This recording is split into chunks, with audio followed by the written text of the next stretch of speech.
어느 책에 있는 내용입니다. 저자가 어느 날 일행과 함께 삼겹살 집에 갔을 때의 일입니다. 일행 가운데 미용사가 한 사람이 있었는데 저자가 고기 자르는 것을 보더니 가위를 자기에게 달라 그랬습니다. 그께로 고기를 짚고 이제 자르는데 상 모퉁이에 앉아 자세가 불편한데도 가위질 솜씨가, 고기 자르는 솜씨가 가히 환상적이었습니다.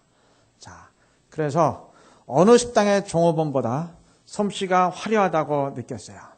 저자는 문득 이러한 생각이 들었습니다. 자신이 그동안 미용실에서 머리를 잘라왔지만 미용사의 가위질 솜씨를 의식하지 못했습니다. 뭐 직업이니까 다 이 정도 자르는 거지. 뭐 이렇게 덤덤하게 생각했어요.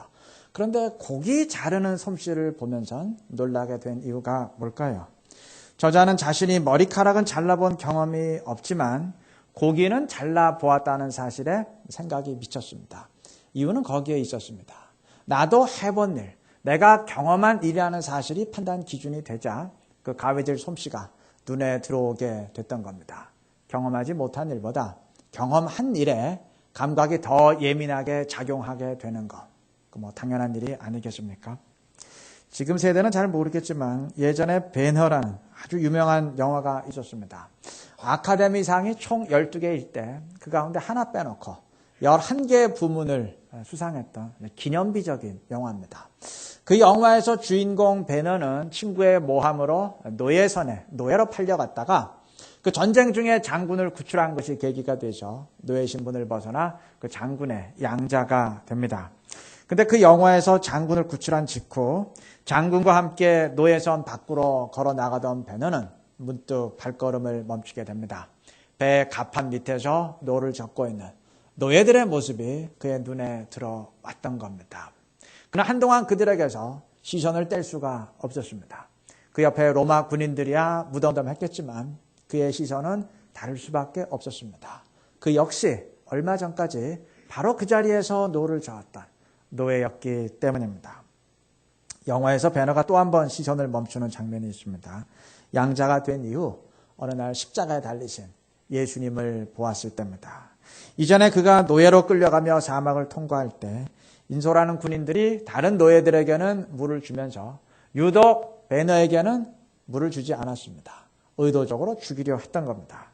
배너는 갈증으로 인해 삶과 죽음의 경계에 서게 되었는데 그때 문득 그에게 다가와 물을 건네는 사람이 있었습니다. 인솔하는 군인이 이를 보고 화가 나서 밀쳐내려 했지만 그 사람의 얼굴을 보는 순간 뭔가 감히 형언할 수 없는 그런 위험을 느끼고 밀쳐내지 못했던 사람입니다.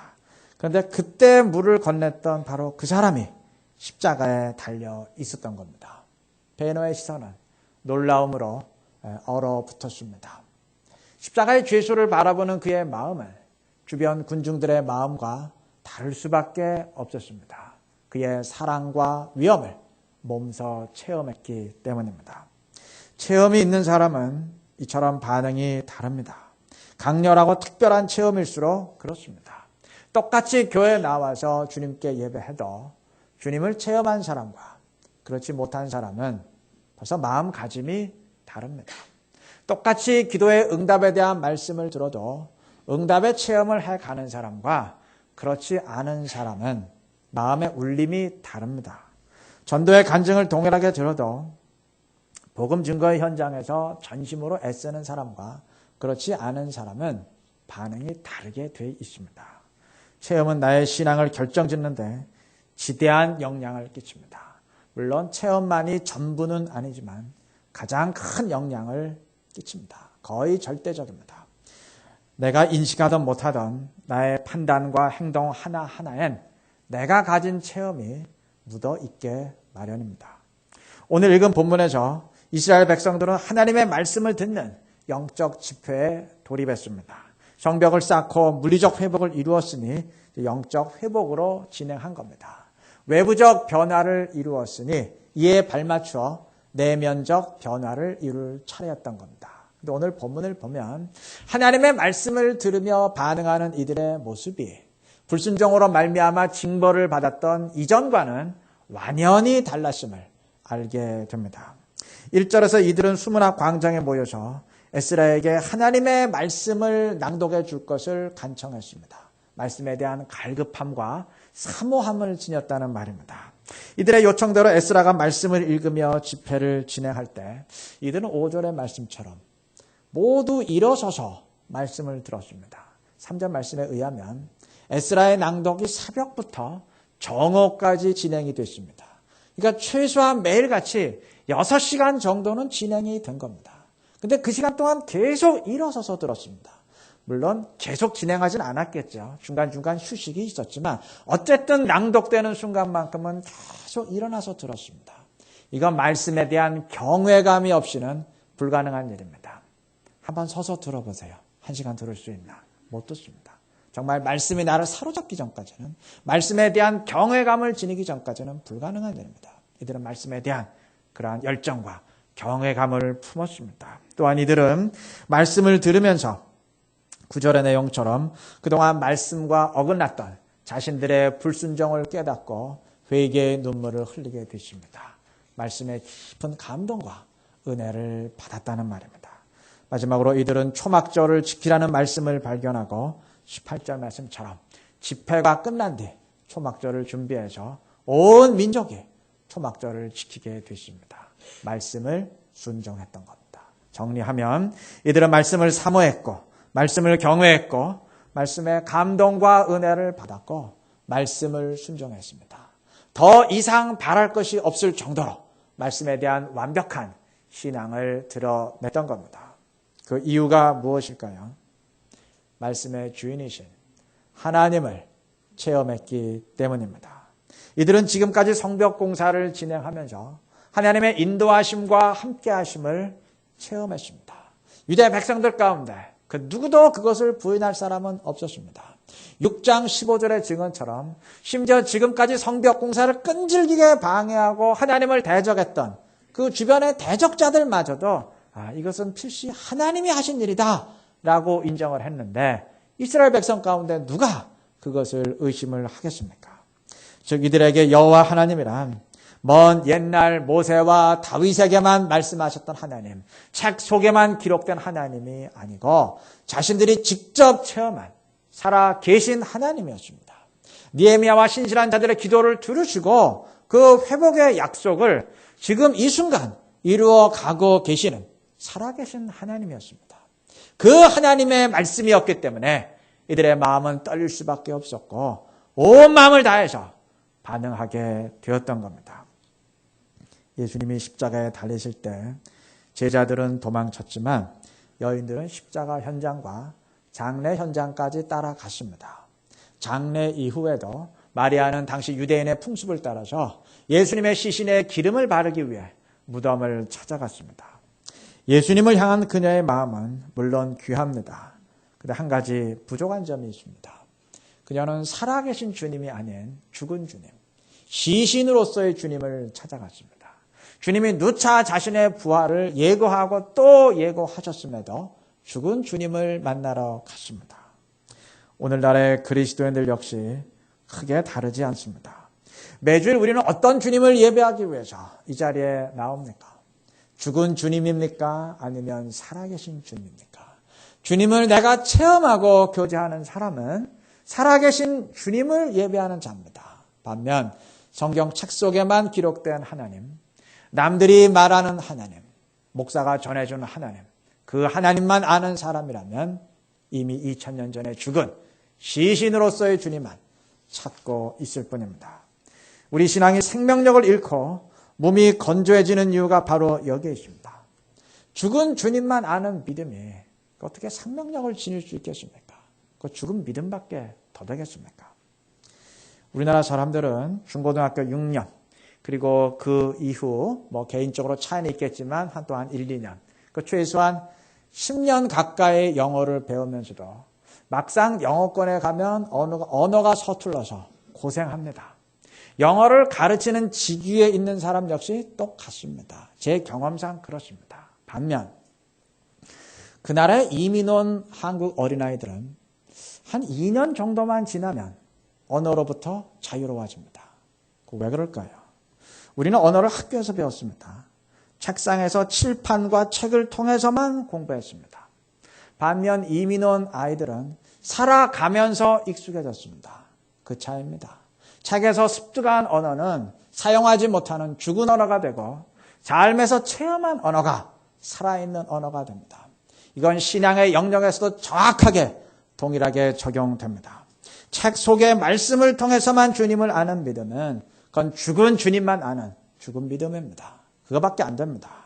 반면 삶에서 주님을 발견하고 체험하는 믿음은 살아계신 주님과 함께하는 살아있는 믿음이 됩니다. 주님은 우리가 살아있는 믿음의 소유자가 되기를 원하십니다. 책 속에 기록된 하나님, 그 남들이 말해주는 하나님이 아니라 내가 삶에서 직접 체험하는 그 살아계신 주님을 알기를 원하십니다. 주님은 언제나 우리와 함께하기를 원하시는 임마누엘의 주님이시기 때문입니다. 우리 모두 주님을 만나고 체험하는 그리스도인이 되시기를 바랍니다. 기도하면 됩니다. 뒤집어 말하면 기도 외에는 방법이 없습니다. 기도하십시다. 주님을 체험하십시다. 그래서 단순히 교회만 왔다 갔다 하는 교인이 아니고 주님을 체험하고 증언하는 증인으로서 설 수 있는 우리 모두가 되시기를 바랍니다. 지금까지 살아계신 하나님을 믿는 산 믿음을 지녀야 한다고 말씀드렸는데 한 가지 더 강조할 것은 살아있는 믿음은 성경 말씀 역시 죽은 말씀이 아닌 살아있는 말씀으로 만들어가는 믿음이라는 겁니다. 오늘 본문이 그 단계를 증언합니다. 본문에서 백성들은 하나님의 말씀을 들려줄 것을 요청했습니다. 하나님의 역사를 체험했기에 그의 말씀을 듣기를 원했던 겁니다. 하나님의 백성들에게 꼭 필요한 자세입니다. 하나님의 백성은, 그의 자녀들은 성경 말씀을 사모해야 됩니다. 아니, 사모하게 되어 있습니다. 물론 성경 말씀으로만 주님을 아는 것은 심각한 문제이지만, 죽은 믿이지만 말씀을 모르는 건 역시 심각한 문제입니다. 아니, 더 큰 문제입니다. 살아있는 믿음 지니자는 것은 말씀으로만 주님을 알면 안 된다는 얘기지 말씀이 필요 없다는 얘기는 아닙니다. 신실한 그리스도인들은 삶에서 체험하는 하나님과 말씀에 기록된 하나님을 모두 알아가는 사람입니다. 느헤미야 8장은 백성들이 말씀을 밝히 깨달았다는 사실을 누차 강조합니다. 7절과 8절은 에스라가 말씀을 낭독할 때 레위인들이 그 뜻을 백성들에게 해석해서 깨닫게 했다고 반복해서 증언합니다. 12절 말씀은 백성들이 낭독되는 말씀을 밝히 알았다고 증언하고, 그 다음 13절 역시 백성들의 대표들이 말씀을 밝히 알기 위해서 또 에스라를 찾았다고 증언합니다. 이 성경이 강조하는 것처럼 하나님의 백성들은 말씀을 밝히 알아야 됩니다. 물론 말씀을 밝히 안다는 것이 모든 말씀을 완벽하게 이해한다는 의미는 아닙니다. 하나님의 말씀은 인간의 이해 능력을 초월하는 경우가 많기 때문에 근본적으로 믿음의 대상이지 이해의 대상은 아닙니다. 그러나 하나님이 무엇을 말씀하셨는지, 그리고 말씀이 하나님을 어떻게 선포하고 있는지 최소한 그 내용은 알고 믿어야 됩니다. 이해는 안 돼도 내용은 알고 있어야 됩니다. 만약 뭘 믿는지도 모르고 믿는다면 그건 맹목적인 광신이지 온전한 믿음이라 할 수는 없을 겁니다. 알미 전부는 아니지만 일단 알아야 되는 겁니다. 그 다음에 필요한 것은 말씀으로 나 자신을 들여다보는 일입니다. 성경의 내용을 알아야 되지만 내용 파악에만 그친다면 그건 아직 독해와 지식의 수준에만 머물고 있는 겁니다. 그리스도인들은 성경 말씀을 읽으면서 또한 나 자신을 읽어야 됩니다. 아니, 성경에 의해서 내가 읽혀져야 됩니다. 오늘 본문은 백성들이 말씀을 들으면서 그 말씀을 깨닫고 눈물을 흘렸다 말했습니다. 8절 중반 부분부터 보시면 그 낭독하는 것을 다 깨닫게 하니 백성이 율법의 말씀을 듣고 다 우는지라 그랬습니다. 왜 이런 반응을 보였을까요? 말씀으로 자신을 읽었기 때문입니다. 이들은 말씀을 통해서 하나님의 뜻과 어긋났던 자신들의 불순종을 깨달았어요. 그렇게 참의 눈물을 흘리게 되었던 겁니다. 우리에게도 이러한 과정이 있어야 합니다. 알의 차원을 넘은 깨달음이 있어야 됩니다. 머리로 이해한 말씀이 내 가슴을 울리는 말씀이 되고 내 심령을 찌르는 말씀이 되어야 되는 겁니다. 그 다음 마지막 단계는 결단과 순종입니다. 14절의 증언처럼 백성의 대표들은 말씀을 읽다가 초막절에 관한 하나님의 말씀을 발견하고 그 후 백성들이 나뭇가지를 취해서 어떤 이는 뜰 안에 또 어떤 이는 에브라임 광장이나 수문학 광장에 초막을 짓고 온 민족이 함께 초막절을 7일 동안 지키게 되었습니다. 말씀을 통해서 자신들이 어떻게 해야 될지를 깨닫고 이제 내가 어떻게 해야 되는지를 깨닫고 말씀을 그대로 준행했던 겁니다. 깨달음의 차원에서 삶으로 이어진 것입니다. 이것이 온전한 신앙입니다. 온전한 신앙은 알면서 시작해서 삶으로 완성되게 되어 있습니다. 성경의 밑줄을 긋는 데 그치지 아니하고 성경이 내 삶에 밑줄을 긋게 되는 겁니다. 이러한 신앙을 지닐 때 말씀은 단순한 지식에 그치지 아니하고 삶에 활용되는 지혜가 됩니다. 지혜와 지식은 다르죠. 예를 들어서 검은 구름이 짙게 끼면 비가 온다는 것은 지식이지만 검은 구름을 보고 빨래를 걷어놓는 것은 지혜입니다. 메시아에 관한 말씀을 속속들이 아는 것은 지식이지만 그 말씀으로 인해서 예수님을 따르고 경배하게 되는 것은 그건 지혜죠. 십자가 사건이 인간의 구원을 위한 것이고 그것이 교회의 존재의 목적임을 아는 것이 지식이라면 내가 처한 삶의 환경에서 그 전도의 증인이 되어가는 것은 지혜입니다. 주님이 기도의 응답을 약속하셨다는 것을 아는 것은 지식이지만 응답을 체험하고 그의 공급하심을 누려갈 수 있는 것은 지혜입니다. 말씀은 삶의 지혜로 활용되고 순종되어야 됩니다. 말씀이 나를 깨닫게 하고 내 삶을 이끌고 가야 됩니다. 과거의 말씀으로 끝나지 아니하고 내 현재를 규정하고 미래를 열어가야 됩니다. 이미 있는 것을 그려놓은 지도이지만 또한 동시에 있어야 할 것을 제시하는 로드맵이 되어야 되는 겁니다. 그러하게 그리스도인은 말씀을 읽는 독자이면서 또한 말씀을 써내려가는 저자입니다. 말씀을 먹고 그 말씀이 내 삶의 언어로 나오게 되기 때문입니다. 말씀이 내 삶을 써내려가고 내가 말씀으로 삶을 써내려가기 때문입니다. 이러한 사람에게 성경 말씀은 죽은 말씀이 아니라 살아있는 말씀이 됩니다. 성경이 단지 과거의 말씀에 불과하고 역사의 기록에 불과하다면 그것은 이미 2000년 전에 죽은 말씀에 불과할 뿐입니다. 성경이 오늘 나의 삶을 이끌고 써내려가는 말씀이 될 때 그때 그 말씀이 비로소 살아있는 말씀이 되는 겁니다. 살아있는 믿음이란 이처럼 성경 말씀을 살아있는 말씀으로 만들어가는 믿음입니다. 하나님은 살아계신 하나님입니다. 살아계신 하나님을 믿고 살아있는 말씀을 믿는 산 믿음 지니시기를 바랍니다. 그렇게 할 때 우리가 주님과 함께 호흡하며 말씀을 성취해가는 생명력 있는 교회를 이루게 될 줄로 믿습니다. 말씀을 맺겠습니다. 어느 광고인이 책은 도끼다 라는 책을 써서 베스트셀러에 올랐던 적이 있습니다.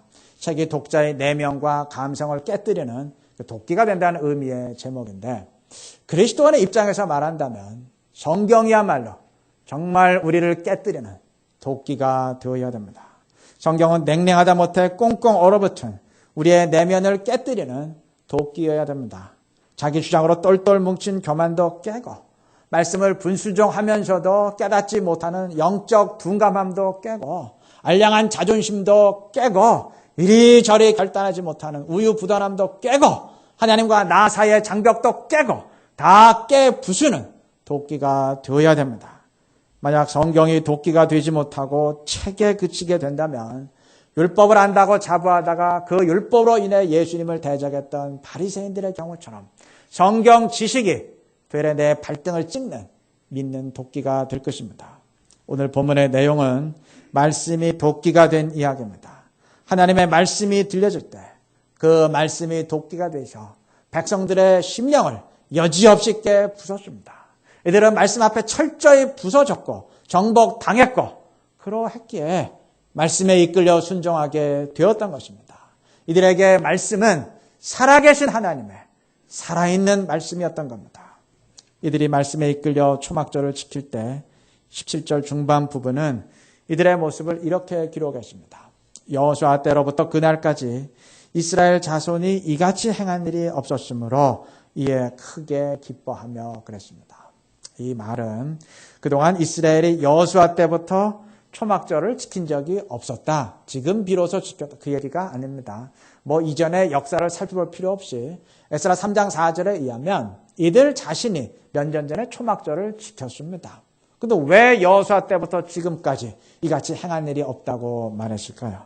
이것은 초막절 행사를 말하는 것이 아니고 내면의 영성을 언급하는 겁니다. 이스라엘이 그동안 초막절 행사를 행했었지만 이러한 마음가짐과 영성으로 행한 적이 없었다는 겁니다. 그만큼 이들의 영이 온전히 주님을 향했다는 의미입니다. 여러분, 살아있는 믿음을 지닌 사람은 겉모습만 있지 않아요. 신앙의 형식만 취하지 않습니다. 그 내면에 주님을 향한 온전한 심령이 있습니다. 주님은 이것을 보시는 겁니다. 가마솥이 검다고 그 안에 밥까지 검은 거 아닙니다. 경건의 모습이 있다고 그 내면에 경건의 능력까지 자동적으로 있는 거 아닙니다. 예배 드리고 종교 행위만 한다고 해서 자동적으로 신실한 그리스도인인 것 아닙니다. 그 내면에 주님을 향한 온전한 심령이 있어야 되고 진정한 믿음, 살아있는 믿음이 있어야 되는 겁니다. 10절은 백성들이 크게 기뻐했다고 증언했습니다. 말씀을 들으며 눈물을 흘렸던 이들의 슬픔이 큰 기쁨으로 변화했습니다. 주님이 이들과 함께 하시고 이들을 어루만져 주셨다는 증거입니다. 살아있는 믿음을 지닌 사람은 자신과 함께하는 하나님을 체험하는 사람이기 때문입니다. 우리 모두 이러한 믿음, 살아있는 믿음을 지닐 수 있기를 바랍니다. 그래서 살아계신 주님과 함께하면서 주의 뜻을 이루고 성취시켜갈 수 있는 우리 모두가 되시기를 그리스도의 이름으로 축원합니다.